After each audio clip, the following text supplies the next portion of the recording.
What's up, everybody? Welcome to Talk Wrestling here on NoDQ.com and, of course, our YouTube channel at NoDQCW or wherever you're watching this around the internet world. Who knows? Thank you all for watching every week. We really appreciate the support here at NoDQ's channel. And let's get right into your questions. First one today comes from Greg Cherry, our old buddy on Facebook. Would you like to see the WWE Network show that focuses around controversies or conspiracy theories of certain events in WWE history? I actually would. Talk about Montreal. You could, they had something like that with Confidential, where they touched upon certain controversial aspects of the business. But I like to see like a full on like an X-Files type conspiracy theory type movie or TV show rather on the network, where you have various types, like the Montreal Screwjob, the original Screwjob with Wendy Richter and Fabulous Moolah. Huh? How about that one? There you go.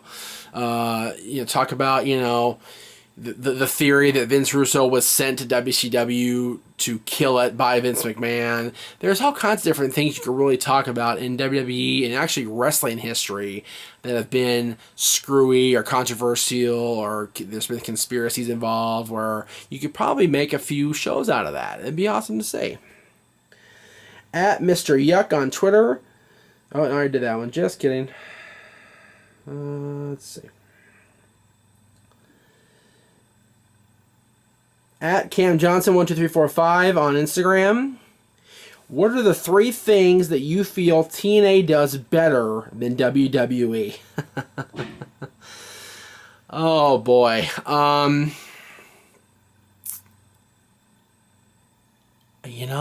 honestly can't think of anything, really. I'm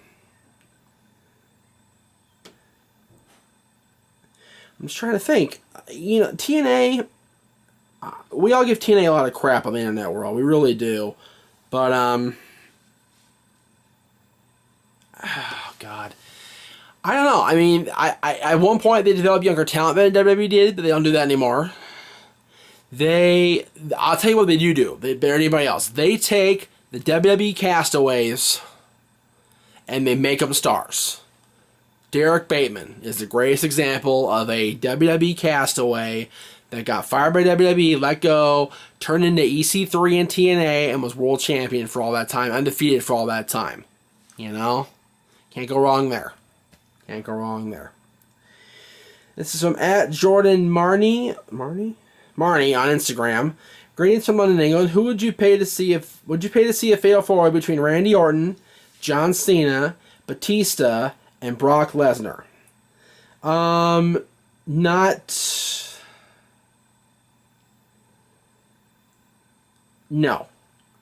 today. Maybe in a time past, yes, but not today. Only because Batista is long out of the business now. He doesn't want to be involved anymore, I don't think. I don't think that he really cares to, be involved. Batista doesn't really want to. He doesn't really care.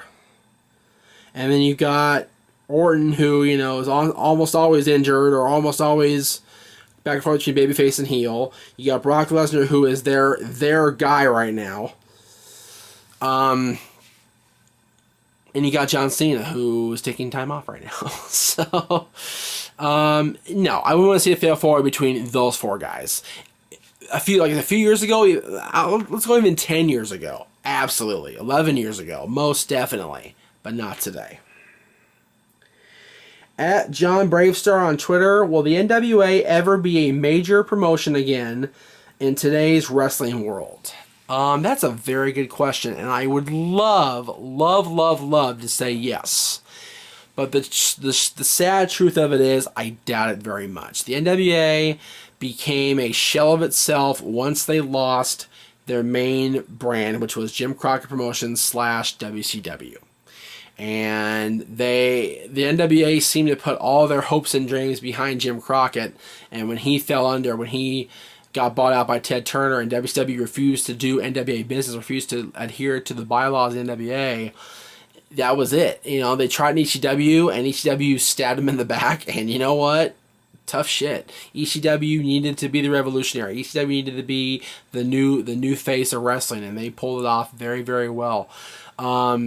And they've had recent promotions like NWA Hollywood had a run, but they're not going to be a major power ever again, in my opinion. And that's sad, 'cause I like NWA. And I like NWA Championship, especially the World Heavyweight Championship, especially. At Cold Blood on Twitter, or at Cold Blood 926 on Twitter, excuse me. What do you think is the most prestigious mid-card title in the industry of professional wrestling? The Intercontinental Championship. No hesitation to answer that question at all. The WWE Intercontinental Championship is the championship by which all other mid-card or upper mid-card or non-main event championships are set against. The Intercontinental Championship has been the measuring stick for the workhorses of WWE: Ricky Steamboat, Randy Savage, Bret Hart, Shawn Michaels, Kurt Hennig, all those guys, The Rock, Triple H, Austin. All those guys have all been champion at one point or another, and they've almost all of them gone to be WWE World Heavyweight Champion at one point. And the current guys today seek after it. You got Owens in the hunt right now, Ryback in the hunt right now. There's always Wade Barrett can come back into it. There's always Sheamus, lurking around. Maybe doesn't want to be world champion just yet. Cash in his briefcase. You never know. It could be anybody. It really could be anybody. And for that, I think it's the most prestigious. Not necessarily that it could be anybody, but anybody that is slotted for that next big step. They want them to be the Intercontinental Champion. At Ricky Lawson on Twitter, what are your thoughts on TNA having their knockouts compete for the TNA World Championship? WCW wasn't even booking that. Yeah. I noticed that during the TNA World Title Series that the knockouts were in contention for the championship. That's very interesting to me. Do they honestly expect the knockouts to eventually go up against the men and compete for the World Championship against the men? Do they really want to go that route on a channel like Destination America where they don't have the gritty feel of Spike TV? Not sure about that. In your opinion, who is Kurt Angle's greatest rival? I would say Chris Benoit or Brock Lesnar. Benoit's definitely a thought. Lesnar's definitely a thought. But my honest answer to Angle's greatest rival is Austin or Benoit. Austin, because they carried the WWF title picture in 2001 when The Rock was going for the WCW title or not there yet, and not back from Scorpion King yet. And with Benoit, they had an unbelievable series of matches in 2001, and their greatest match was in 2003 at the Royal Rumble when they had almost an hour match, something like whatever it was, 30 minutes. I forget what it was now. I haven't watched it in years. Keep that in mind. But Benoit was a great rival for Angle, and so was Stone Cold Steve Austin. At Mommy Sexual, hey Jeff, who are your top 3 favorite Diva heel champions of all time in WWE? Okay, if we're talking about just Divas Championship, AJ,